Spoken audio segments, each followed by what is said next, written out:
नम्बरको इँटा चाहिँ अब रातो हुन्छ। रातो हुनुको साथसाथै यसको चाहिँ टफनेस चाहिँ बढी हुन्छ। मेटलको साउन्ड आउँछ। मेटलको साउन्ड आउने चाहिँ इँटाहरू जुन चाहिँ 1 नम्बर भनेर चिनिन्छ। यसलाई चाहिँ ठोकाउँदाखेरि चाहिँ मेटलको साउन्ड आयो भने चाहिँ यो 1 नम्बरको इँटा हो भन्ने बुझिन्छ।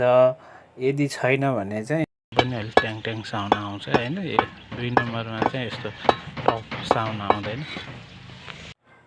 2 नम्बरको इँटाको चाहिँ रङ पनि अलिकति पहेँलो जस्तो हुन्छ र 2 नम्बरको 1 नम्बरको जस्तो टफ साउन्ड आउँदैन।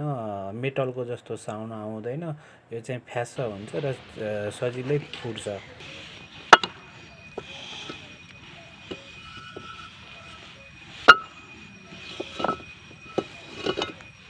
को बारेमा चाहिँ गिटी मेनली चाहिँ अब 3 थरीको हुन्छ है।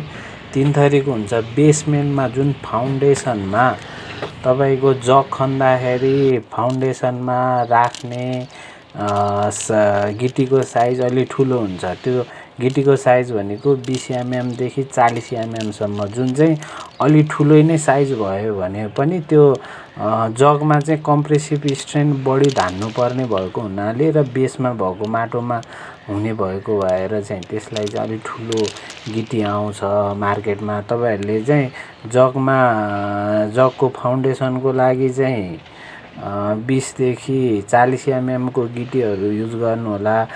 त्यही अनुसार नै सप्लायर्सले ल्याइदिन्छ। त्योभन्दा माथिको स्ट्रक्चरमा चाहिँ जुन चाहिँ पिलर हुन्छ, पिलरमा चाहिँ अलिक बढी फाइनेस चाहिन्छ। त्यसमा चाहिँ त्यो कङ्क्रिटिङको चाहिँ बढी स्ट्रेन्थ चाहिन्छ। त्यही भएको भएर चाहिँ पिलरको लागि, स्ल्याबको लागि चाहिँ डिलरहरूले चाहिँ 10 देखि 20 एमएमको चाहिँ गिटी आउँछ, त्यो युज गर्नु होला है। 10 देखि 20 एमएम है। त्योले चाहिँ बढी स्ट्रेन्थ लिने। सानो यदि ठुलो भयो भने चाहिँ 40 एमएमको 25-30 एमएमको भयो भने चाहिँ स्ल्याबमा, बिमहरूमा, पिलरहरूमा भाइब्रेटर लाउँदाखेरि पनि अलि राम्रोसँग नबस्ने हुन्छ। त्यही भएको भएर चाहिँ 10 देखि 20 एमएमको चाहिँ गिटी युज गर्ने चलन छ। भने अर्को गिटी भनेको चिप्स आउँछ। चिप्स भनेको चाहिँ तपाईँको कुरा मसिनो गर्ने बेलामा चाहिँ जुन लेभल मिलाउनको लागि चाहिँ जुन स्क्रिडिङ गरिन्छ त्यो बेलामा चाहिँ 10 एमएमको चिप्स सानो 5 एमएमको चिप्स युज गरिन्छ। त्यसले चाहिँ लेभल मिलाउनलाई सजिलो हुन्छ। यो घर बनाउँदाखेरि युज हुने नर्मली यही 3 प्रकारको गिटी युज हुन्छ। यसैलाई युज गर्नुभयो भने हुन्छ।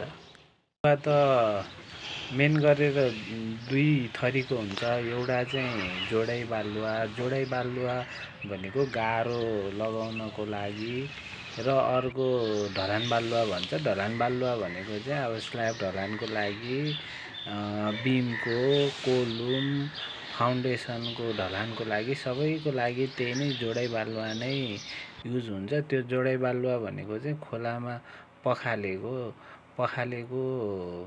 बालुवा हुन्छ, जहाँ माटोको मात्रा चाहिँ एकदम कम हुन्छ भने अर्को प्लास्टर बालुवा हुन्छ, मसिनो बालुवा हुन्छ। त्यो मसिनो बालुवा चाहिँ प्लास्टर गर्नको लागि घरको भित्र बाहिर युज गरिन्छ। त्यो चाहिँ छानेर युज गर्नुपर्छ। जालीले छानेर युज गर्नुपर्छ। मेन त बालुवा चाहिँ यही 2 थरी नै हो।